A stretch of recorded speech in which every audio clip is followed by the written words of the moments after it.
Here are the keys to grow an account of any size. If there's one question I get a lot, it's, Raghee, how much money do I need in my account? How much can I risk? Why can't I grow the account? Or I've just blown up my account. How do I start over? If you're in any of those places, we're going to go through some numbers. These are the immutable laws of account growth, and it has everything to do with what you're risking and how much you're spending per trade. So first of all, let's go through a real example, right? So this is going to put a practical trade that we have in the Sector Secrets Mastery through this process. So in the case of the Russell, we found a trade in the Russell and the options cost $4.05 per contract. So the first question most traders have should be, one, how many contracts can I buy?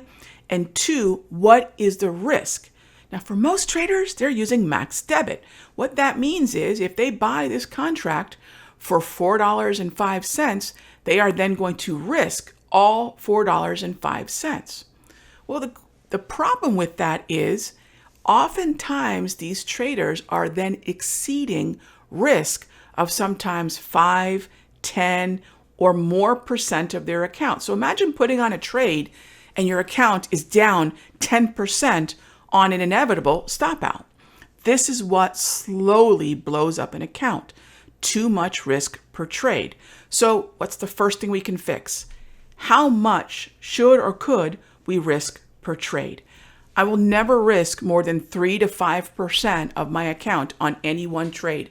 And clearly you can risk less. I typically don't go any lower than about 2%, and that would be in a wildly volatile or very choppy market. If I'm dealing with a trend, like the Russell or the Dow, any trending symbol, I'll go up to 5%. Here's what a lot of traders get mixed up on. How many contracts? No one can tell you how many contracts you can trade. It's never a fixed number of contracts. It's actually how many dollars worth of contracts can you trade. So let's go back to this IWM example. We bought a dip on IWM, and that's where the contracts cost $405 or $405 each. If you have a $5,000 account, you could buy up to $1,000 worth of options. So in this case, you could buy 2, maybe 3 $405 contracts, and no more than that, because at that point, we're exceeding the allowable risk. Think about allowable risk as what did you spend and how much of what did you spend are you going to risk? No way would I say we're going to risk all $800 to $1,200 worth of options. We're going to risk approximately 25%. If you have a $50,000 account, you could buy up to $10,000 worth of options. So now you say, okay, how many roughly $400 to $500 options can I buy for $10,000, right? Well, you can see you could certainly buy over 20 contracts, but that's because the account size is 50,000. The allowable risk to the account is no more than 3 to 5%, and the allowable risk per contract is no more than 25%. So I know I'm throwing a lot of numbers at you. Let's talk about this example of IWM to kind of tie it all together. We get in at roughly $4. Let's make the math easy. That means I'm risking about $100 per contract. This could be 4 contracts. This could be 40 contracts, but I know what my risk per contract is, and it's not exceeding 5% of my account. Currently, the IWM contracts are trading for $1,250. Now, if you're a small account, you bought something for $400 and you scale out on the way to $1,250, you are growing an account. But at what risk?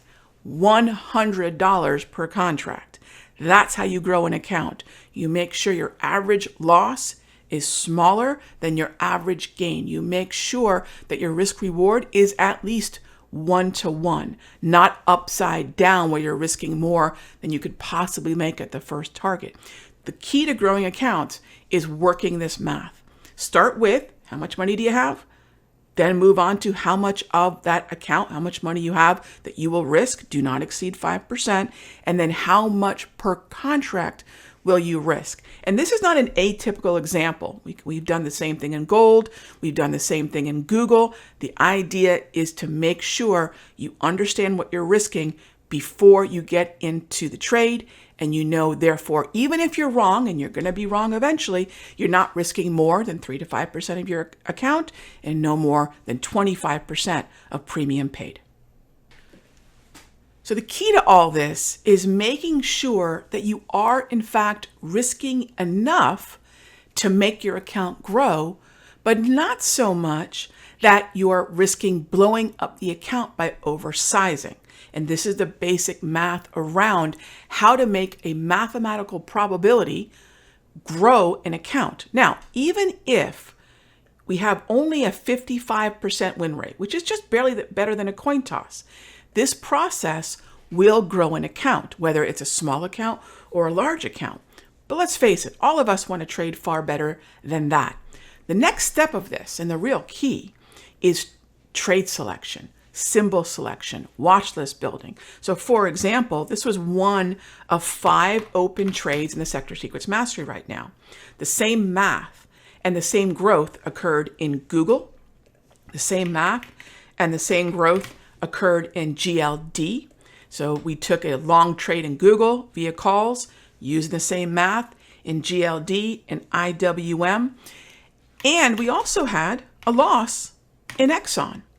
But the Exxon loss did not exceed 25% of premium paid, nor did it exceed 3 to 5%.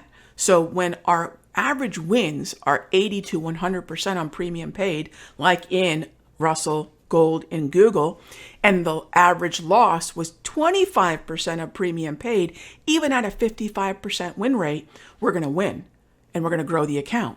This here is showing you a 75% win rate on these 4 trades. So again, imagine if you have the trade selection plus the math, and then you take advantage of these moves while not risking too much of your account, and probably more importantly, risking enough to grow the account. It's a fine balance that you achieve with this process. And by the way, all of these processes work for day trading, swing trading, and long-term account growth trading. The math is universal. The watch list building and the trade selection is universal. And I'm going to be walking through what we've been doing in the Sector Secrets Mastery, what I've been doing with my trading for decades on Thursday, January 15th at 7 p.m. Eastern. Head on over to simplertrading.com/transformation and you can register for the webinar that we're going to be doing. I'll walk you through this and a whole lot more. You can find the link in the description below. I'm looking forward to seeing you on Thursday, January 15th at 7 p.m. Eastern.